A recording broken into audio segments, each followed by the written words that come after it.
भारत में, हमारे भारतवर्ष में कोई दूसरा मंदिर नहीं। जी इसका प्रमाण क्या है? इसका प्रमाण देखेंगे। जी ये जो आप चिन्ह देख रहे हैं, इस आकृति को बड़ा सजा के मंदिर नुमा बना के उसके अंदर रखा गया। जी आप लोगों ने इतिहास में पढ़ा होगा सिंधु घाटी सभ्यता। जी जी कि सिंधु घाटी सभ्यता काल के लोग प्रतीक चिन्हों की पूजा करते थे। जी वहीं लिखा है कि सिंधु घाटी सभ्यता संसार की सबसे प्राचीनतम सभ्यता है। जी दूसरी बात इधर देखेंगे, ये जो मूर्ति है, इस मूर्ति को जो इतिहास के विशेष जानकार हैं देखते बता देंगे, ये मूर्ति बहुत ही प्राचीनतम और दुर्लभ है। जी ये सर्प है, ये सर्प है, ये पशु है, ये पशुपतिनाथ है। अच्छा, ये इनकी सींग है, इधर का सींग का मंदिर है, बहुत पुराना मंदिर है। पशुपतिनाथ नहीं, जगन्नाथ जी हैं। जगन्नाथ जी का पशुपतिनाथ के ऊपर भगवान विष्णु विराजमान है। पहली बात तो आपको पशुपतिनाथ की मूर्ति ही पूरे भारतवर्ष में देखने को नहीं मिलेगी। जी जी जी जी वो जब नेपाल में, नेपाल हाँ, हड़प्पा सभ्यता पढ़ेंगे तो सेम टू सेम यही फोटो मिलेगी। अच्छा, ये पशुपतिनाथ का मंदिर। हाँ, हड़प्पा और सिंधु घाटी सभ्यता काल का कोई भी स्थान आपको जीवंत नहीं मिलेगा। जी, जी, क्योंकि जी। जितने भी स्थान मिले हैं खुदाई से खंडहर, चाहे वो लोथा, लोरो, पाड़ो, कालीबंगा, हड़प्पा, मोहनजोदड़ो, जी। बहुत से स्थान है, सब खंडहर। जी। इसलिए इस मूर्ति के माध्यम से कहा जाता है कि इतना प्राचीनतम मंदिर जीवंत हालत में हमारे भारतवर्ष में कोई दूसरा मंदिर नहीं। जी जी जी इसमें पशुपतिनाथ है। ये सिंधु घाटी सभ्यता में पशुपतिनाथ की पूजा होती थी। आगे देखेंगे, ये जो 12 खंबे हैं, आप जब राजा शिवी का इतिहास पढ़ेंगे, कबूतर वाले राजा शिवी का, जी जी जी तो पता चलेगा कि ये जो 12 द्वारी है अर्थात 12 खंभों के मंदिर हैं, ये राजा शिवी के जमाने में बनते थे। जी। ये सब पहले खुले होते थे, जी। लेकिन जैसे जैसे राजा आते गए दीवार खड़ी कर दी गई और खंभों के बीच की दूरी को कवर कर दिया गया। अच्छा अच्छा है। अब हम ध्यान देंगे कि राजा शिवी कौन हुए। राजा शिवी चंद्रवंश में दुष्यंत और शकुंतला से बहुत पहले हुए। जी जी दुष्यंत और शकुंतला के बहुत बाद महाभारत हुई। जी महाभारत के बाद उड़ीसा की जगन्नाथपुरी बनी। जी। तो ये 12 खंबे प्रमाणित करते हैं कि नहीं, उड़ीसा की जगन्नाथपुरी से प्राचीनतम अर्थात महाभारत से बहुत पहले का है। जी अच्छा, दूसरा प्रमाण देखेंगे। जी ये जितनी सभ्यताएं हैं, सिंधु हड़प्पा ही नहीं, जितनी सभ्यताएं मिली है वो सब नदियों के किनारे। जी प्राचीन समय में पानी का जो मुख्य स्रोत था वो नदी ही थी। जी जितना ट्रांसपोर्ट होता था सब नदियों के सहारे होता था। जी। इसीलिए प्राचीन समय में जो नगर बसते थे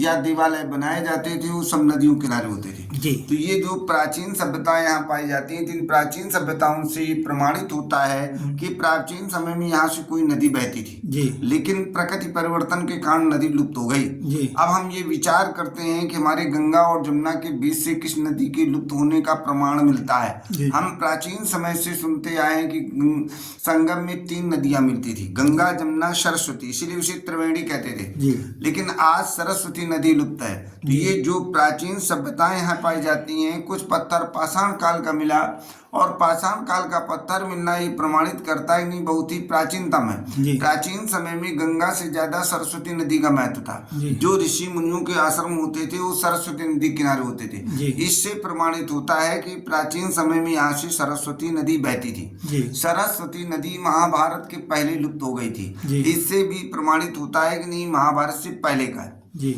अगला पॉइंट देखेंगे। अगला पॉइंट ये है कि अभी 99% लोग नहीं जानते कि शिव जी को विश्वनाथ क्यों कहते हैं और जगन्नाथ क्यों कहते हैं। जी होता क्या है कि जब शिव अखंड समाधि में जाते हैं, जो शिव के पद हैं भगवान विष्णु के पास आ जाते हैं, तो ये भगवान विष्णु जगन्नाथ कहलाने लगते हैं। जी जी और जब विष्णु शयन में जाते हैं तो जो विष्णु के पद हैं ये शिव के पास पहुंच जाते हैं, तो ये शिव विश्वनाथ कहलाने लगते हैं। ये विश्वनाथ और जगन्नाथ विश्वनाथ दोनों एक ही हाँ। हैं। जी अब ये ध्यान देंगे कि महाभारत से पहले भी जगन्नाथ थे।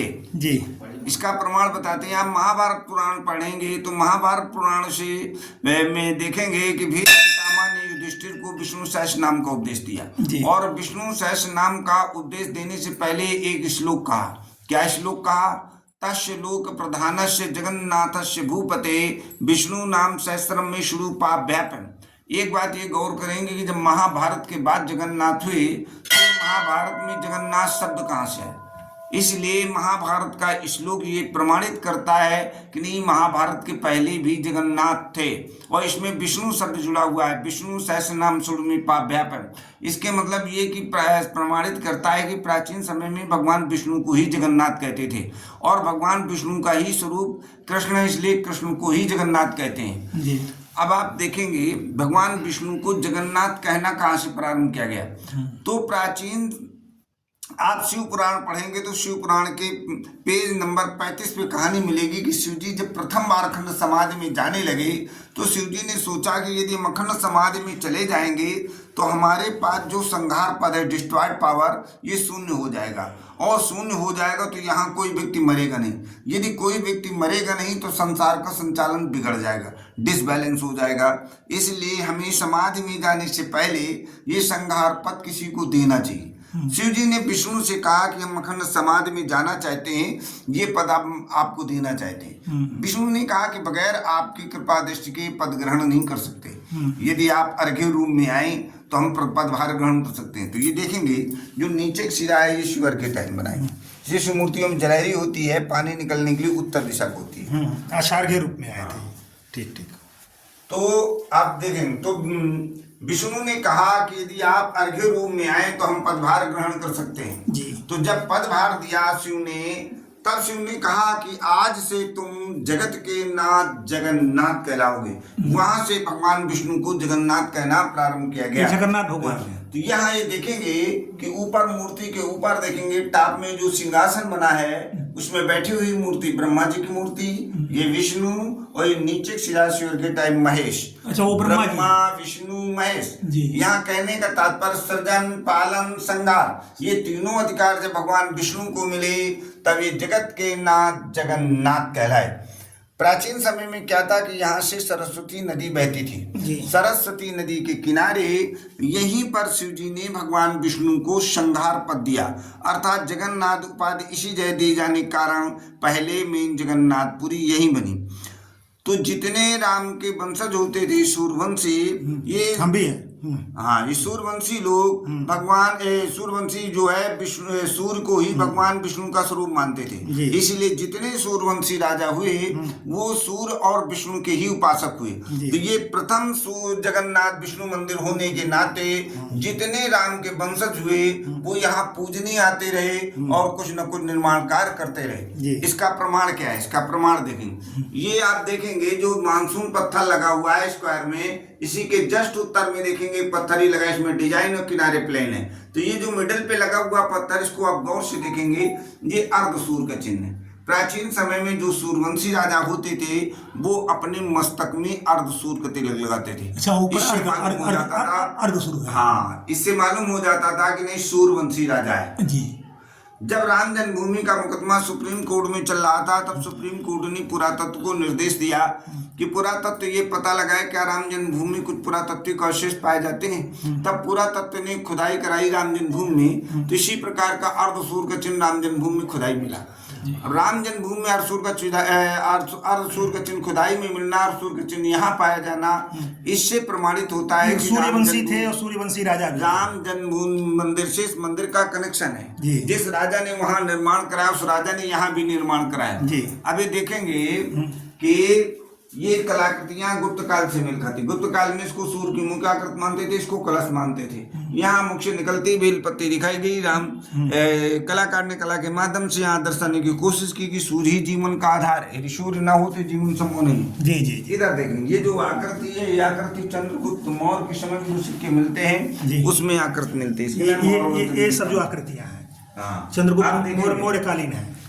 आप जैसे ही मौर्य भी वो तो सूर्यवंशी राजा ही थे। जैसे ही आप लोगों ने मंदिर में प्रवेश किया, जो प्रथम खंड है वहाँ एक कोठरी दक्षिण साइड में, एक कोठरी उत्तर साइड। जो दक्षिण साइड में कोठरी है उसमें सूर्य मूर्ति है। इतिहासकारों का मानना है जो सूर्य की मूर्तियां हैं वो ईसा मसीह के जन्म से 2 सदी पूर्व बनती थी। उसके बाद सूर्य की मूर्तियों का बनना ही बंद हो गया, शैव धर्म आया है। उत्तर साइड की सूर्य की मूर्ति वहाँ बनी हुई है, उत्तराखंड में है।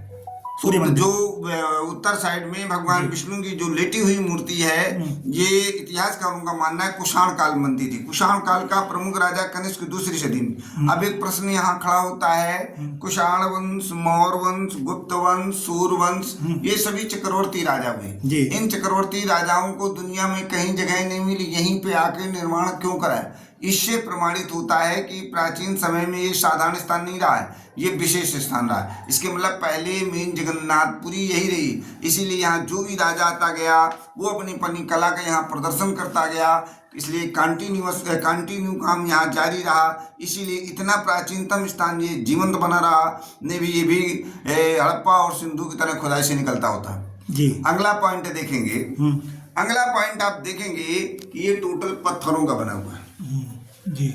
आप ये गौर करेंगे, जहां भी आपको टोटल पत्थरों का बना हुआ मंदिर मिलेगा वहां आप गौर करेंगे पहाड़ी क्षेत्रों का या नजदीक पहाड़ों में। जी जी जी। अपने उत्तराखंड में बना इलाके है, में, उत्तराखंड। अपने समतल इलाके में कहीं भी आपको पत्थरों का बना हुआ मंदिर नहीं मिलेगा। नहीं मिलेगा जी। जब समतल इलाके में पत्थरों का बना हुआ मंदिर नहीं मिलेगा तो यहाँ कैसे पत्थरों का मंदिर बन गया? जैसे देखेंगे ये सिंगल पीस पिलर्स हैं, इसमें कोई ज्वाइंट नहीं है, तो ये बड़ी बड़ी लाटें होंगी, उन लाटों से पिलर्स निकाले गए। तो ये जब पहले इतने साधन नहीं से थे तो ये पत्थर आया कैसे? इससे यहाँ की भौगोलिक स्थिति भी प्रमाणित करती है कि आज से युगों पहले यहाँ पहाड़ थे, अर्थात ये मंदिर युगों पुराना है। जी जी। जैसे हम स्कंद पुराण पढ़ते हैं तब स्कंद पुराण में आता है कि ये गंगा जमुना का जो बीच का दुआबा है इसे पूर्ण क्षेत्र कहते थे जी।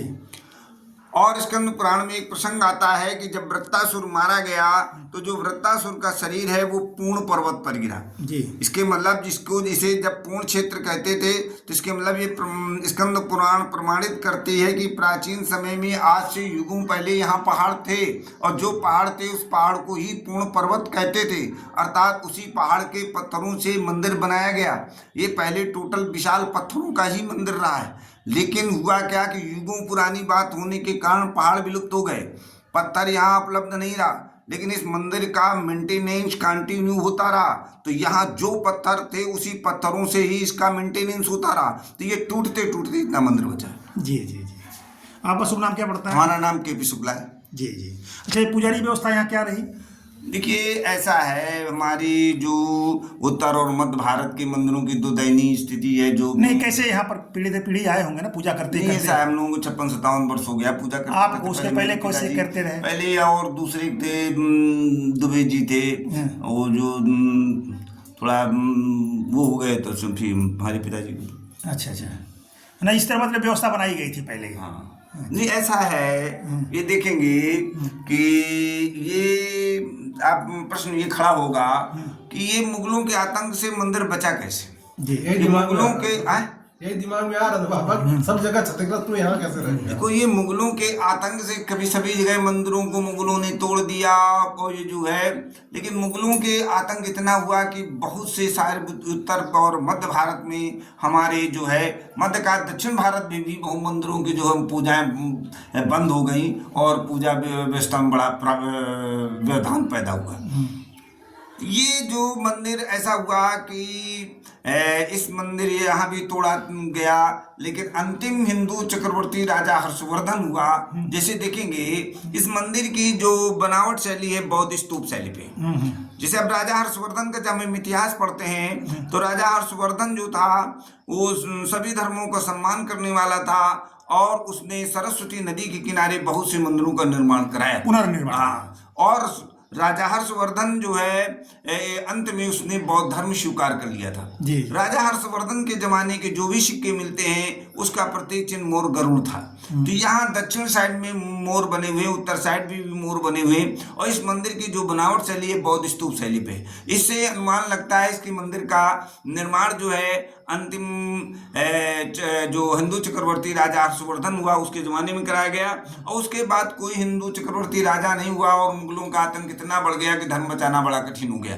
तो प्रभु की लीला ऐसी होती है कि यहाँ ऐसा हुआ कि इतनी झाड़ियाँ हो गई कि पूरे झाड़ियों ने ही पूरे मंदिर को ढक लिया, और ढक लेने के कारण मुगलों की नजरों से मंदिर ओझल हो गया, इसीलिए इतनी कलाकृतियाँ सुरक्षित बच गई। धन्यवाद।